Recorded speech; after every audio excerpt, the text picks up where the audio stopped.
Fala galerinha do YouTube, eu sou o professor André Duarte Índio, dando continuidade à nossa aula de limites, tranquilo? Hoje nós vamos falar sobre um teorema bastante usado, bastante importante no estudo de limites. O chamado teorema do confronto, tranquilo? Também chamado de teorema do sanduíche. Vem comigo. Seja uma função f de x, uma função qualquer, tal que f de x esteja entre g de x, ou seja, maior ou igual a g de x, ou menor ou igual a h de x, outras duas funções qualquer, tranquilo? Se o limite de g de x tendendo a A com x tendendo a A é igual a L, e o limite de h de x com x tendendo a A também é igual a L, o limite de f de x, né, tendendo a A também vai ser igual a L. Bom, quando que a gente usa esse teorema do confronto? Quando a gente não consegue fazer o limite de uma função diretamente. Vem comigo. Bom, pessoal, vamos lá. Vamos tentar entender esse teorema do confronto. Vamos supor que eu tenho uma função qualquer aqui, g de x, uma função qualquer. E uma função qualquer aqui um pouco mais embaixo, h de x. Podem reparar que a função f de x é uma função qualquer, né? Pode ser uma função senoide, uma função cossenoide, não importa, uma função qualquer. Essa função está entre essas duas aqui, ó. Nunca ultrapassa nem para cima nem para baixo. Ela permanece sempre aqui no meio. Podem reparar que quando o x ele tende a A, né? Ou pela esquerda ou pela direita, vamos ver como é que se comporta a função h de x. Vamos lá, vamos ver como é que se comporta o limite dela. Ó, podem reparar aqui, ó, que eu tenho a imagem da função h de x. Tranquilo? Mesma coisa aqui, ó, se eu pegar a minha função g de x, eu vou ter também um valor para ela aqui, ó, g de x. E podem reparar aqui, ó, que também a minha função f de x também vai ter uma imagem aqui que eu vou chamar de f de x. Podem reparar que f de x está entre h de x e g de x. Se a gente fizer um limite, tranquilo, e tendendo a um certo valor qualquer, o limite dessa função aqui, ó, se essa função estiver entre as duas, vai ser igual o dessa outras duas aqui. Vamos para um exemplo para ficar um pouco mais claro. Vamos lá.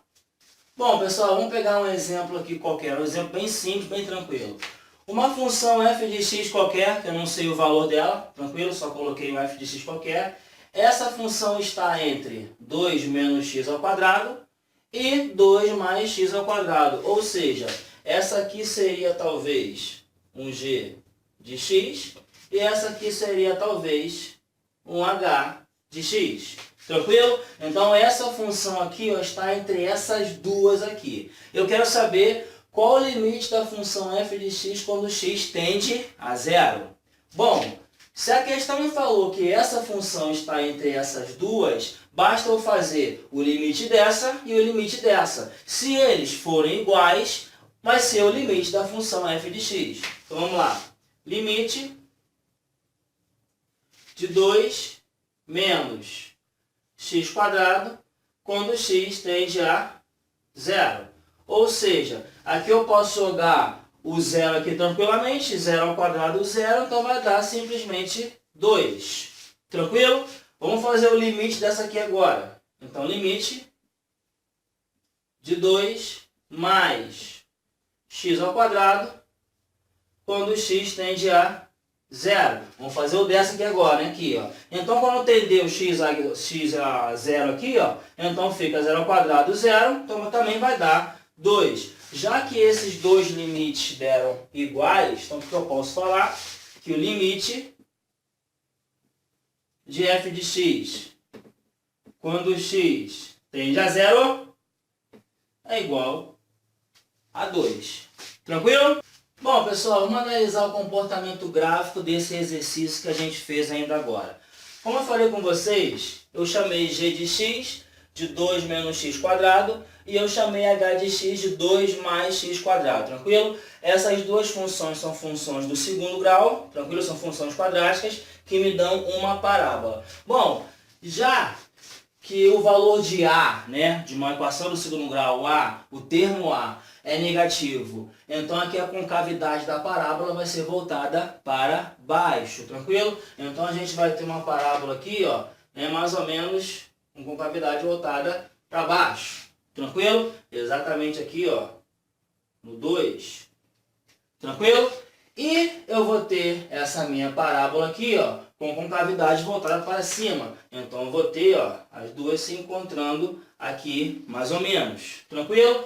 E a função f de x? A função f de x, ó, com certeza ela deve estar aqui no meio. Então essa seria mais ou menos uma análise gráfica do exercício que a gente fez anteriormente. Essa aqui sendo o nosso, essa aqui sendo o nosso g de x, a de cima sendo o nosso h de x, e essa aqui do meio sendo a nossa f de x. Show de bola? Vamos lá, galerinha. Vamos agora ver o nosso limite fundamental seno de x dividido por x quando x tende a zero, beleza?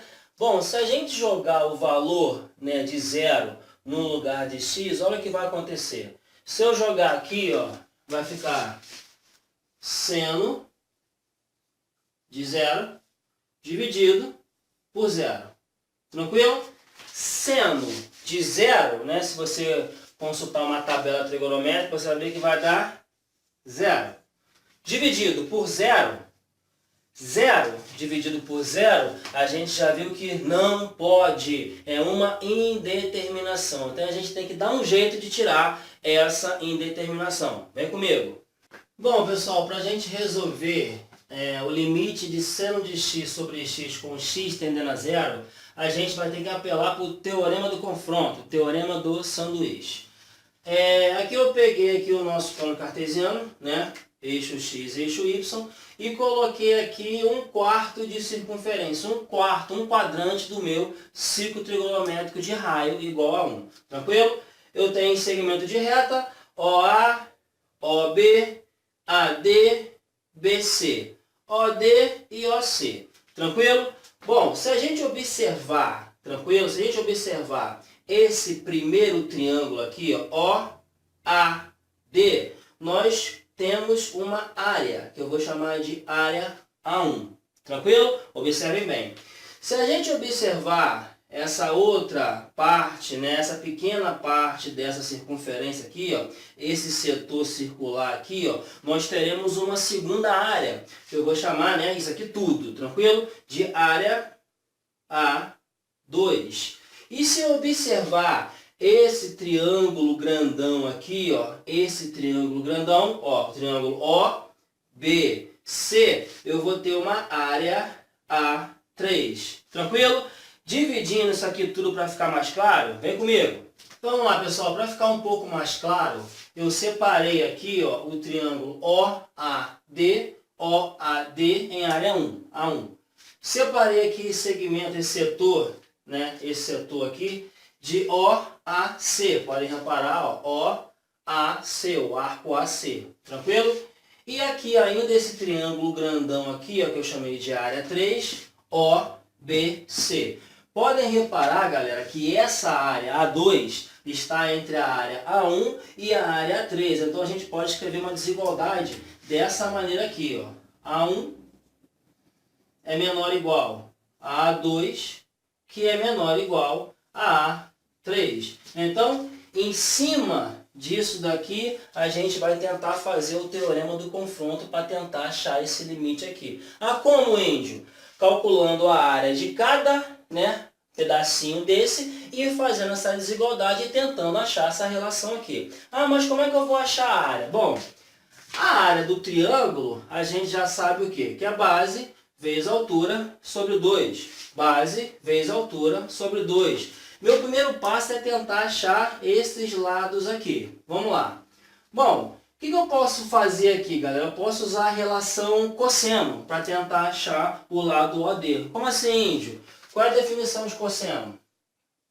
Cosseno, cateto adjacente, que aqui no meu caso é o segmento OD, tranquilo? Dividido pela hipotenusa. Como a hipotenusa aqui, ó, é o raio do meu ciclo trigonométrico, a hipotenusa aqui vale 1, correto? Que é o raio. Então, OD é igual a cosseno de x. Então, aqui eu posso escrever cosseno de x. Tranquilo? E o lado AD? Eu posso usar a relação seno.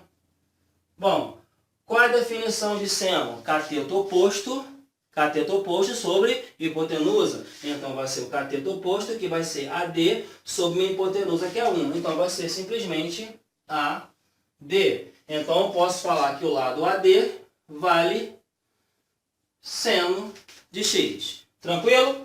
Bom, deixa esse cara aqui esperando um pouquinho. Vamos olhar esse triângulo grandão aqui, ó. Meu lado OC, vocês podem reparar que é o raio. Então, o lado OC vale 1. Tranquilo? Pô, esse lado aqui, o que a gente pode usar para tentar resolver esse problema? Tangente. Então, ó, tangente de x é o quê? Cateto oposto, né, que a gente chama de quê? BC sobre hipotenusa, que a hipotenusa vale 1. Então aqui vale tangente. Só que tangente é o quê? Seno sobre cosseno. Então eu posso escrever que BC é seno de x sobre cosseno de x. Então esse lado aqui vale seno de x sobre cosseno de x. Tranquilo? Beleza? Vamos lá. Vamos lá, pessoal. Vamos achar aqui área por área. Tranquilo? Vamos achar a área desse triângulo aqui. Como é que eu acho essa área A1? Bom, a área do triângulo é base vezes altura sobre 2. Então, o que eu vou ter? Seno de x, né? Vezes, né? Esqueci. Cosseno de x, né? Base vezes altura sobre 2. Achei a primeira área. Tranquilo? Vamos achar a segunda área. Pô, como é que faz essa área aqui, índio? A área do setor circular. Eu esqueci como é que faz isso. Bom, quem não lembra, faz uma regrinha de 3. Como assim regra de 3? Qual a área da circunferência toda? Qual a área? A área do círculo? Πr ao quadrado. Πr ao quadrado corresponde a toda a circunferência. Toda a circunferência é 2πr, que é o comprimento da circunferência. Tranquilo? E a área A2?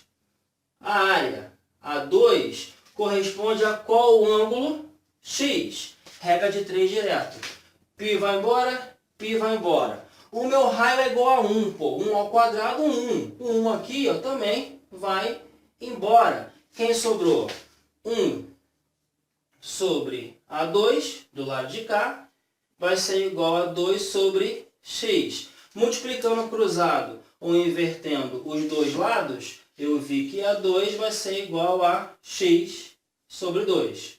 Achei A2. Tranquilo? Achei A1, achei A2, agora eu vou achar A3. A minha área A3 vai ser a mesma coisa que a área 1. Ó. Base vezes altura sobre 2. Então, minha base é 1. Não preciso nem colocar.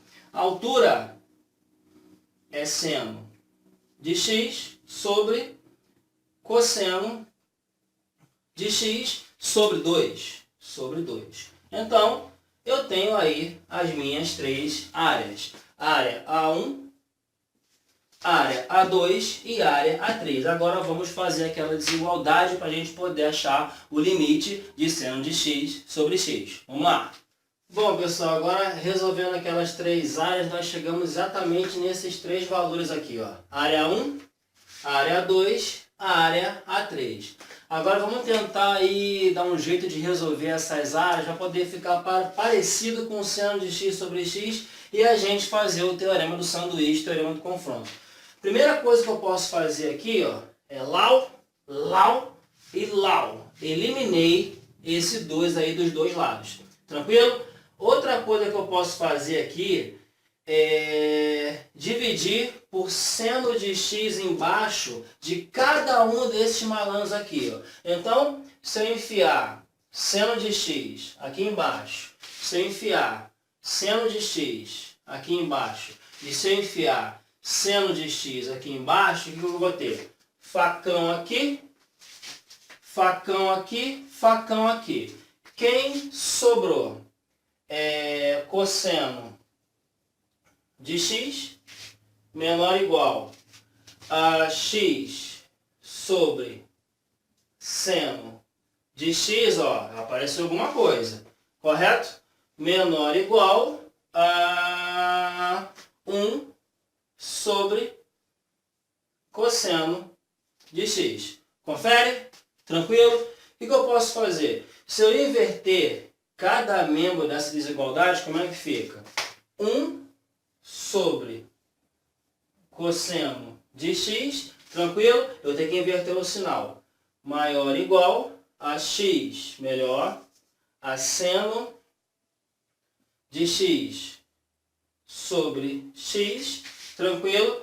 Invertendo aqui também, maior ou igual a cosseno de x. Pronto, resolvido. Agora, se eu fizer o limite desse cara com o x tendendo a zero, se eu fizer o limite desse cara com o x tendendo a zero, se os limites forem iguais, então está resolvido o limite de seno de x sobre x. Fazendo então, ó, o limite de 1 sobre cosseno de x com x tendendo a zero. Correto? Cosseno de 0 é 1. 1 sobre 1 vai dar 1. Beleza? Vamos resolver esse cara aqui agora.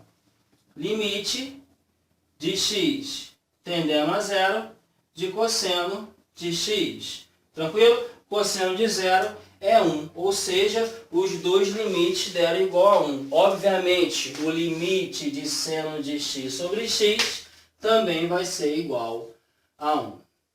Tranquilo? Bom, pessoal, esse é o limite fundamental que a gente vai usar isso direto em cálculo, tranquilo? Então, um conselho para vocês. Em vez de fazer isso tudo que eu fiz agora, é melhor você decorar que limite de seno de x sobre x quando x tendendo a zero é igual a 1. Show de bola? Fica atento, se inscreve no canal, fica atento a mais uma próxima aula. Grande abraço, fui!